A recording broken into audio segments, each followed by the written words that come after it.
Sinazar, nós percorremos aí uma longa caminhada aí para poder entender a história dessa galinha balão. O que mais te marcou nessa caminhada toda que a gente fez?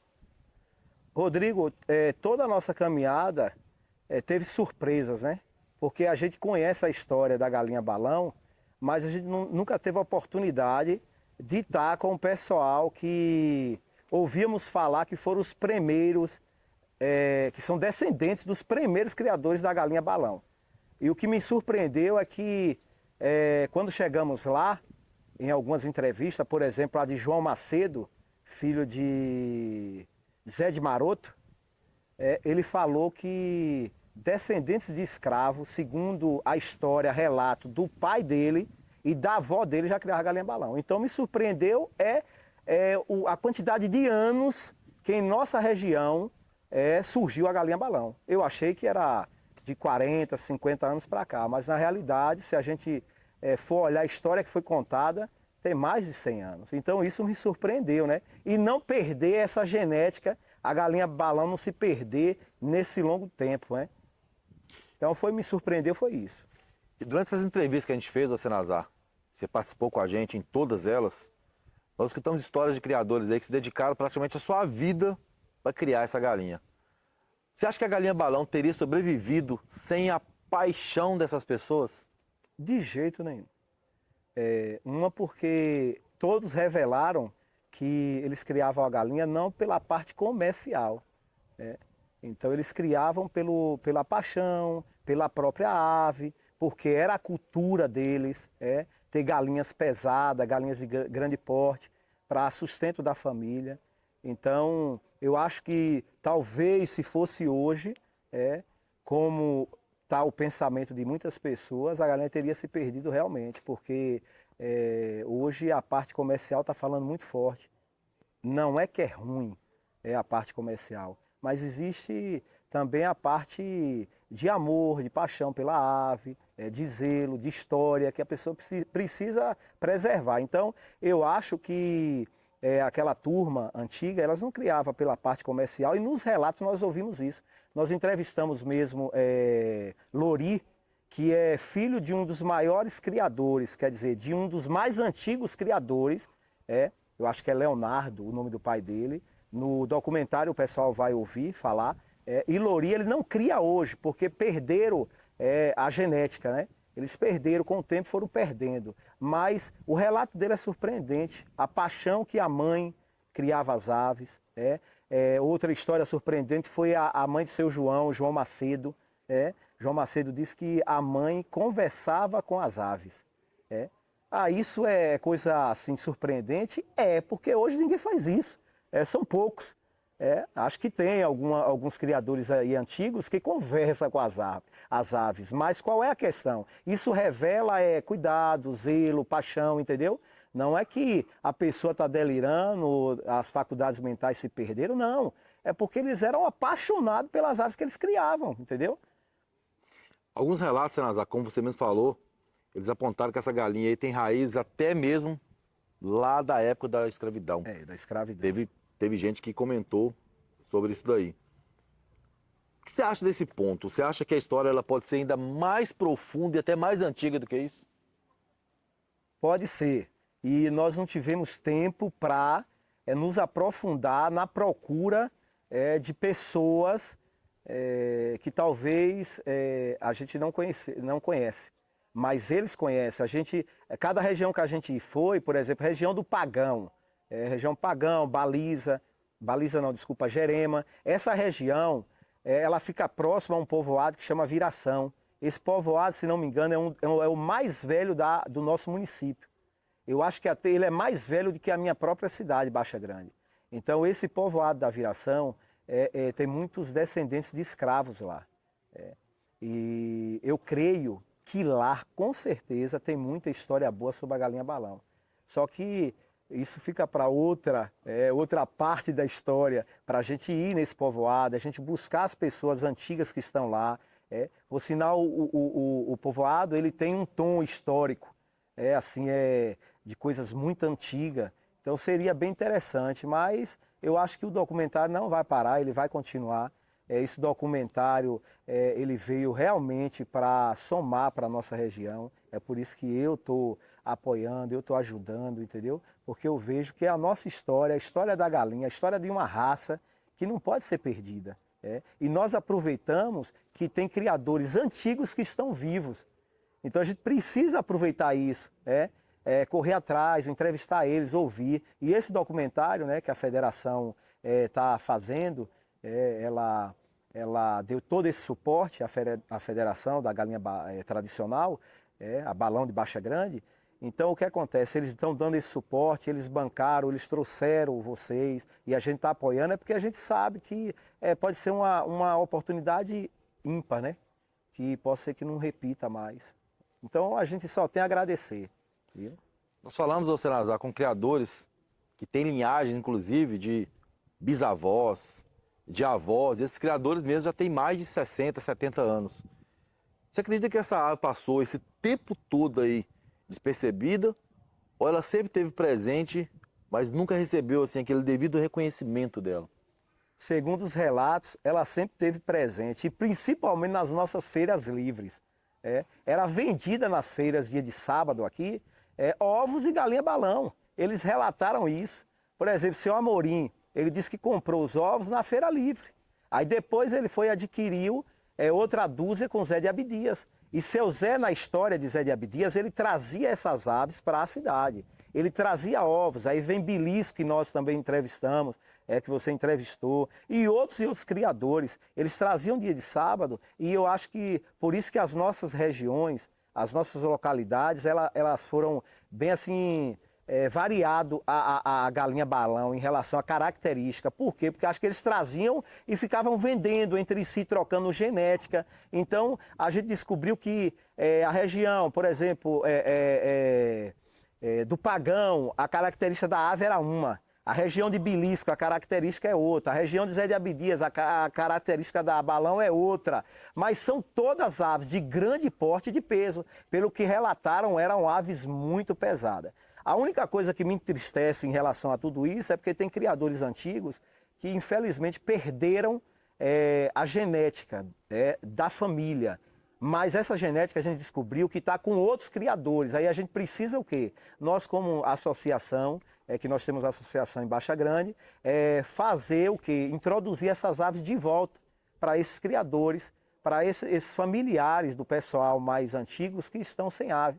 Então eu acho que isso seria bem interessante e vai ser uma causa. Eu mesmo falei com o Bilis que nós vamos conseguir aves para ele, entendeu? Que ele perdeu ao longo do tempo, por motivo diversos. Um dos maiores motivos que a gente perde aves é doença, e eles falaram isso, relataram, entendeu? Então perderam muitas aves, perderam a genética, mas com esse documentário a gente conseguiu descobrir que tem aves dele em todo lugar. Então a gente só precisa tirar dessa localidade, que está a genética deles, e levar para eles. E dar prosseguimento, porque eles criam bem, eles criam da forma que eram criados pelos ancestrais, né? Pelos os parentes deles antigos, que era aquilo, milho, mandioca, a batata, o aipim. Então era a criação. Um dos mitos, Senazar, que a gente sempre ouviu foi que antigamente só existia aves de uma cor somente. Mas nós encontramos registros, inclusive, como a foto lá do Sr. João, que é filho de José de Maroto, da mãe dele, tratando de umas galinhas, né, lá na década de 90. É outra surpresa. Eu mesmo achei, segundo relatos que eu tinha ouvido dos mais novos, né, que só existia as caboclas, avermelhadas, né, as amareladas e as perdizadas, né, perdiz, e também eu acho que era chamado, deixa eu ver, tigrada, alguma coisa assim. Mas tudo bem, depois que nós fomos lá, na casa de João Macedo, filho de Zé de Maroto, ele conseguiu uma foto da mãe dele. Essa foto deve ter mais de 40 anos, onde tinha pintos, ela alimentando pintos mótele de preto. E outras coloração. Então essas coloração elas já existiam há muitos anos. Agora o que foi feito? Eu creio que foi feito um melhoramento genético, ok? Para as aves dar uma coloração mais variada. Então isso, alguns criadores de 40 anos para cá, eles com certeza desenvolveram, né? essa coloração mais diversificada. Outro ponto que a gente observou que muitos criadores contaram, em sua maioria, que sempre houve troca de genética constante. Sabemos aí que o seu Zé de Abdias, por exemplo, ele teve um papel fundamental disso. Você acredita que essas trocas, ela teria se mantido forte até hoje? E você acha que isso também foi um fator que foi determinante para essa ave se manter forte e resistente até hoje?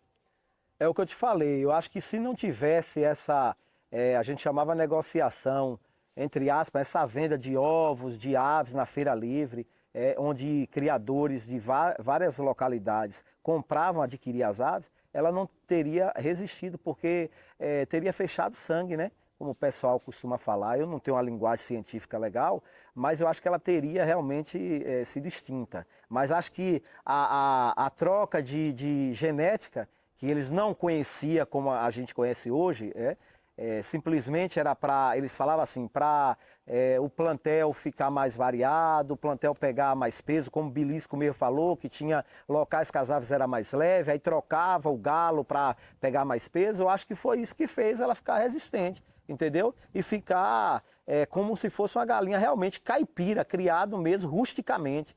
E a galinha criada rústica, ela realmente é mais resistente, né? Se você confina ela, com certeza tem que fazer muito melhoramento na alimentação, senão ela não vai resistir à doença.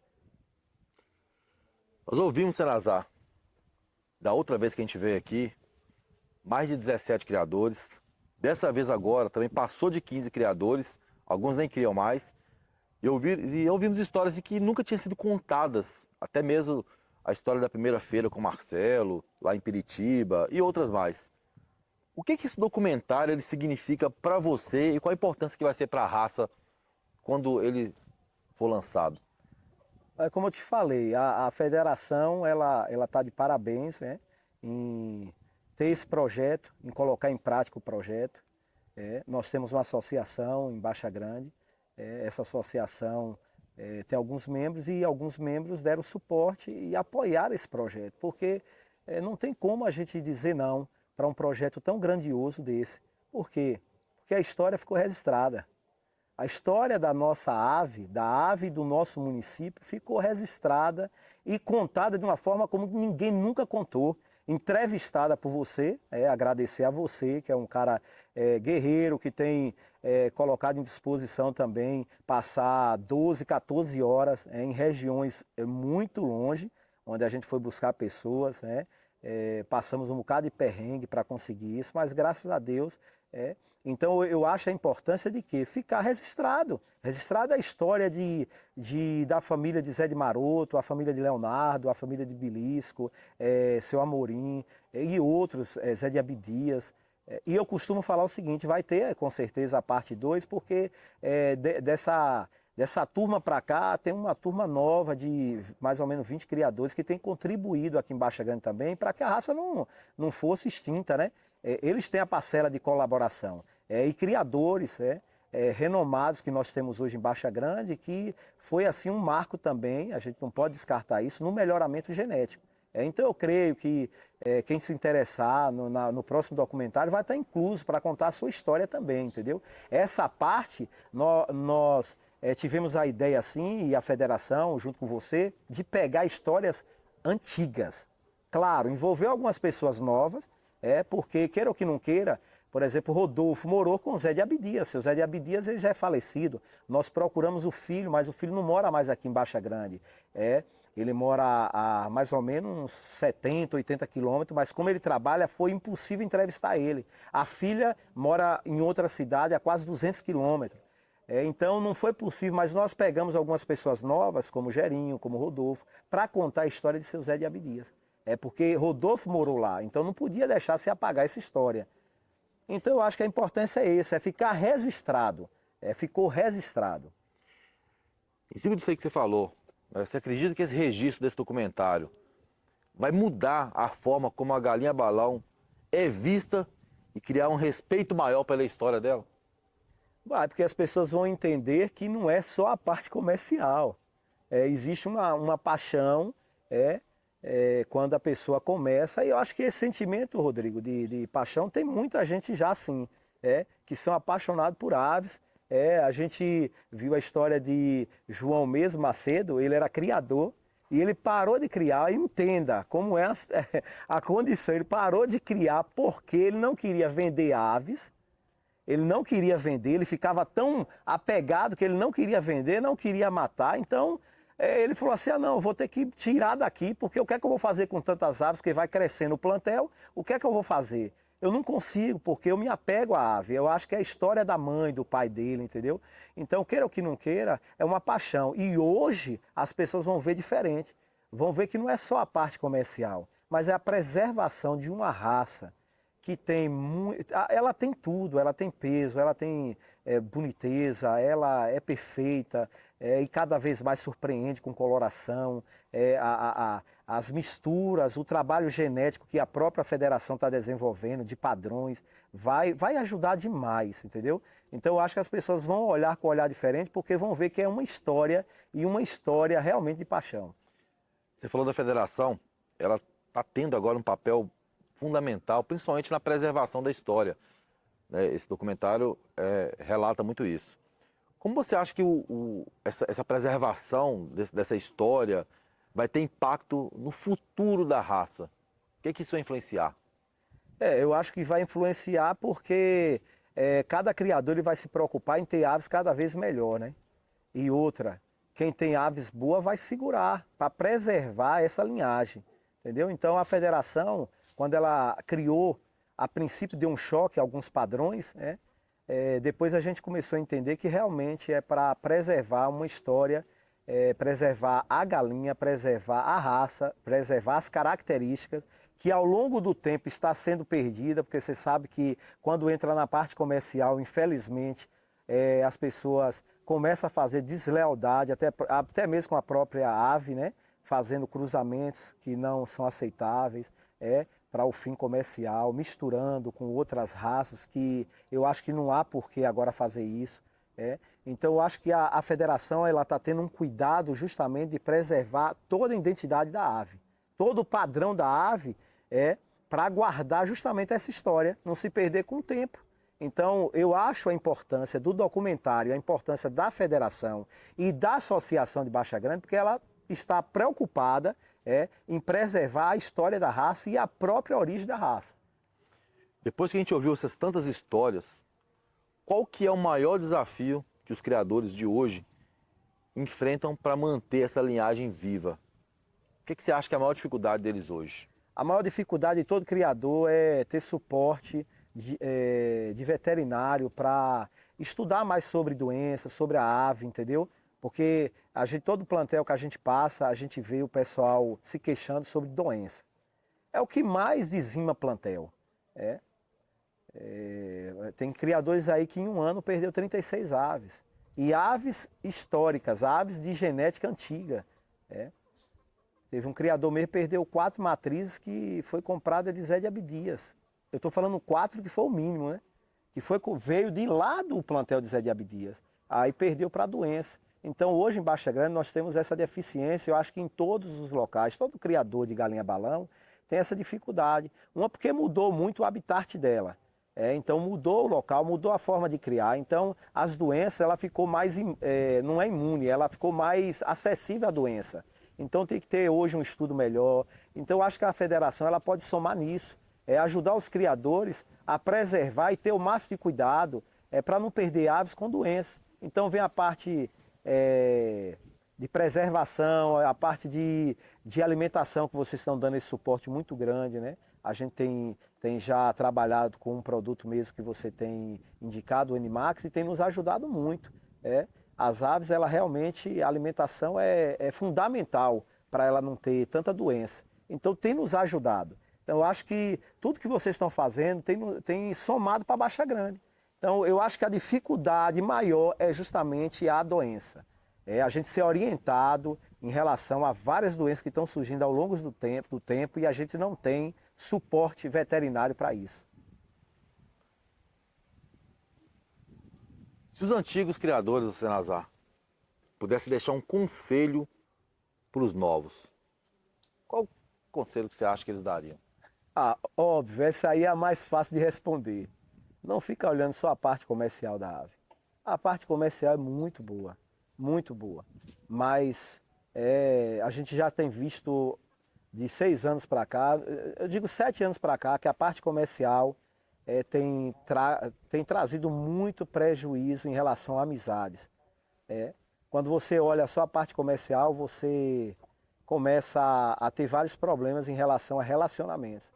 Então, nós temos tido muito problema de confusões, de intrigas, por causa da ave e é justamente por causa da parte comercial.